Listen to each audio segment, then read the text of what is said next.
¿Qué tal, alumnos? Buenas tardes. Vamos a empezar una nueva unidad. En este caso vamos a ver cómo trabaja la mitocondria o cómo produce energía la mitocondria. Entonces vamos a ver, hacer un repaso de lo anterior. Vamos a tener la mitocondria, el cual habíamos recordado era una célula de tipo procariota, en el cual tenía una membrana externa, que es la que recorre todo el exterior de la célula, una membrana interna que tiene forma de cresta, por lo tanto se llama cresta mitocondrial, un espacio entre ambas membranas que se llama espacio intersticial y lo que sería el citoplasma de esta célula que se llama matriz mitocondrial. También va a contener un ADN procariota, o sea, circular y desnudo, un ARN también de tipo procariota, ribosomas, vesículas, etc. Lo que vamos a hacer ahora con esta célula, para poder analizarla, vamos a realizarle un corte transversal y entonces nos va a quedar lo siguiente. Al realizar un corte transversal, yo voy a tener la membrana externa, voy a tener la cresta mitocondrial, entonces esta sería la membrana externa, esto sería la cresta mitocondrial, el espacio que se genera entre ambas membranas sería el espacio intersticial, y lo que quedaría por debajo de la cresta mitocondrial, lo que sería la matriz mitocondrial. Cuando nosotros comemos, por ejemplo, un caramelo está constituido principalmente por glucosa, que le da el gusto dulce al caramelo, pero también un caramelo tiene saborizante, porque si no todos los caramelos serían del mismo sabor, y tienen colorante, porque si no también todos serían del mismo color. Por lo tanto, se va a producir 4 digestiones. La primera digestión, cuando nos ponemos el caramelo en la boca, se va a empezar a digerir a través de las células salivales, la parte de la digestión química y la parte de la mecánica con los dientes, las mejillas y la lengua. De ahí va a pasar a la segunda digestión, al estómago. En el estómago, con los jugos gástricos y el movimiento estomacal, se va a producir entonces la segunda digestión. De ahí va al intestino con el movimiento peristáltico y los jugos pancreáticos. Se va a producir la tercera digestión, donde se va a terminar de desarmar esa glucosa que va a ser absorbida por el intestino hacia el torrente sanguíneo, y el colorante y el saborizante va a seguir su camino hasta ser eliminado de nuestro cuerpo. Una vez que esa glucosa ingresa a la sangre, la célula, cuando lo necesita, se acuerdan que tenemos la insulina y el glucagón, que son los encargados de regular el azúcar en sangre, va a permitir que esa azúcar ingrese a la sangre, que es la que nosotros vamos a quemar para poder obtener esa energía. La molécula de glucosa se acerca una vez ingresada a la célula, con la cuarta digestión, que vimos que el lisosoma producía, la función del lisosoma era la digestión celular. Ahí se produce la cuarta digestión, y esas glucosas que estaban todas unidas en el lisosoma se van a partir y se van a encontrar ya en moléculas de glucosa, que una molécula de glucosa está constituida por 6 átomos de carbono, 12 átomos de hidrógeno y 6 átomos de oxígeno. Esta molécula se llama glucosa. Lo que tenemos que diferenciar bien es que las células eucariotas no necesitan oxígeno para vivir, y sí la mitocondria necesita oxígeno para vivir. Por lo tanto, todos los procesos que se produzcan fuera de la mitocondria, o sea, fuera de la membrana externa, son procesos que se producen sin oxígeno. Un proceso sin oxígeno se llama proceso anaeróbico.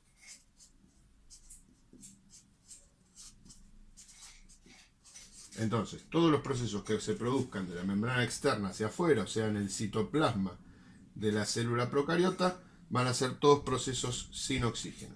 El primer proceso que se va a producir en la glucosa, que es un proceso anaeróbico, Es un proceso que lleva 13 pasos, nosotros vamos a ver el primero y el último, ¿sí? Que se llama glucólisis.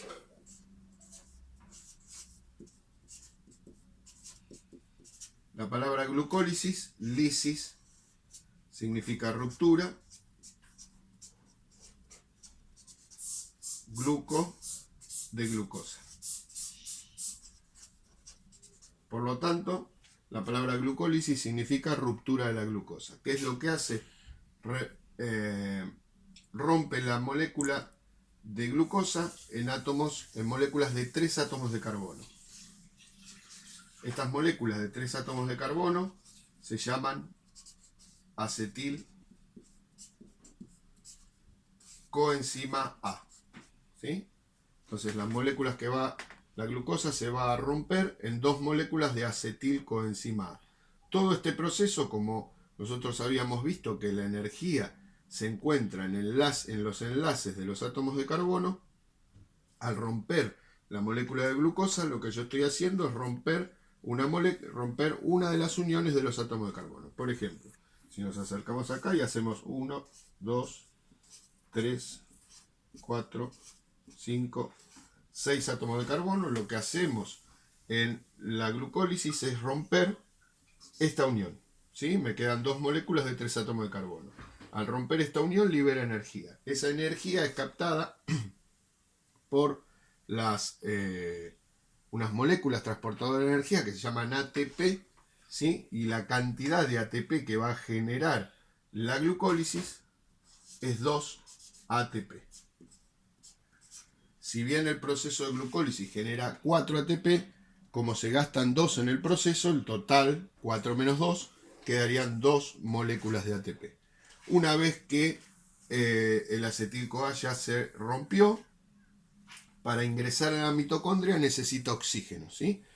¿Qué oxígeno? Es el oxígeno que nosotros respiramos a través de nuestros pulmones, ¿sí? Que se produce la hematosis en los pulmones y el oxígeno va por los glóbulos rojos hasta las células. Ese oxígeno es el que se va a utilizar acá. Ese acetil-CoA entonces va a ingresar a la matriz mitocondrial solamente si hay oxígeno. Si no hay oxígeno no puede ingresar, ¿sí? Una vez que ingresa a la matriz mitocondrial, se produce lo que se conoce con el nombre de ciclo de Krebs.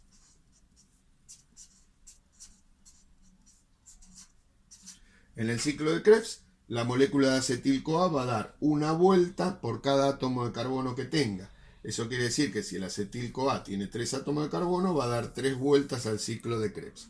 Y en cada vuelta va a perder una molécula de dióxido de carbono y una molécula de agua.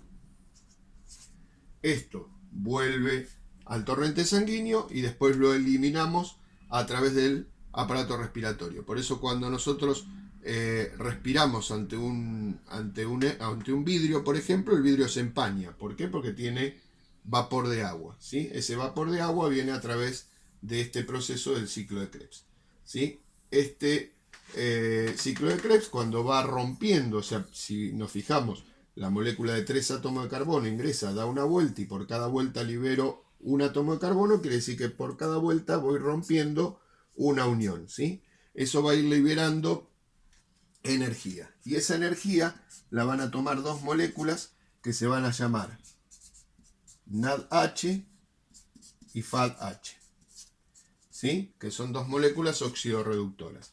Esas moléculas, una vez que toman toda la energía, van a viajar al espacio intersticial, ¿sí?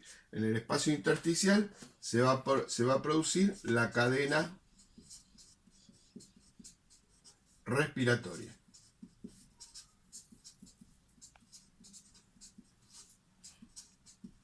¿Qué es lo que hace esta cadena respiratoria? Excita a las moléculas, a la energía, este NAD y este FAD, y va produciendo una cascada de energía excitando los electrones o los átomos que se encuentran en esa cadena respiratoria. Y va cargando unas partículas, unas proteínas transmembranosas que se encuentran en la cresta mitocondrial, que se llaman partículas F1, va cargando esas partículas, que son unas proteínas ATPasa que lo que hace es transformar el ADP en ATP. Y a este proceso que se produce en la cresta mitocondrial se lo llama fosforilación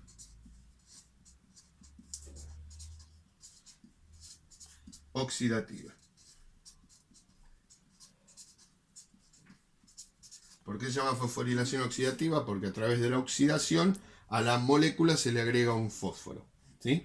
Entonces, recuerden que dentro de la mitocondria todo lo que se produce con oxígeno, y un proceso que se produce con oxígeno se llama aeróbico, ¿sí? Por eso cuando nosotros hacemos una actividad en educación física, el profesor les da una actividad aeróbica, los hace correr, ¿sí? Eso implica que me voy a agitar, tengo que respirar, ¿sí? Todos los procesos que requieran que yo necesite respirar, respirar más de lo que a mí me lleva, por ejemplo, caminar, ¿sí? Si yo tengo que salir a correr, voy a tener que respirar mucho más, por eso se llaman procesos aeróbicos, porque necesitan de ese oxígeno. Entonces, todo este proceso, que si se acuerdan del trabajo anterior, el proceso, la función de la mitocondria era la respiración celular,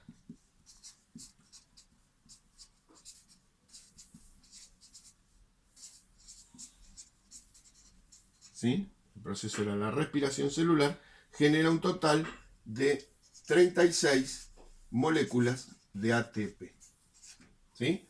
Entonces, sin oxígeno, 2 moléculas de ATP, o sea, fuera la mitocondria, que sería la glucólisis, y con oxígeno, o sea, dentro de la mitocondria, 36 moléculas de ATP, que sería la respiración celular. Entonces, el proceso total de energía obtenida a través de una molécula de glucosa, o sea que sería la degradación completa de la glucosa, sería a través de la glucólisis, que genera 2 ATP, más la respiración celular, que genera un total de 36 ATP, el proceso total, o sea, degradación completa de la glucosa, me estaría generando un total de 38 ATP. No nos confundamos acá, 38 ATP es el proceso total de anaeróbico más aeróbico, ¿sí? En el proceso anaeróbico, o sea, sin oxígeno, va a generar 2 ATP, y en el proceso aeróbico, o sea, con oxígeno, va a generar 36 ATP. Por lo tanto, la degradación completa me va a generar un total de 38 ATP. Lo que yo les voy a mandar ahora un trabajo, les voy a poner la fecha para que realicemos el Zoom. Ustedes los van a poder ir realizando el trabajo y anotando las dudas, en las cuales nosotros en el Zoom, en la semana que viene, nos vamos a ir sacando todas las dudas de este proceso. Un consejo: utilicen este dibujo, este esquema, para poder contestar todas las preguntas que van a venir en este trabajo. ¿Listo? Mucha suerte y espero vernos pronto. Hasta luego.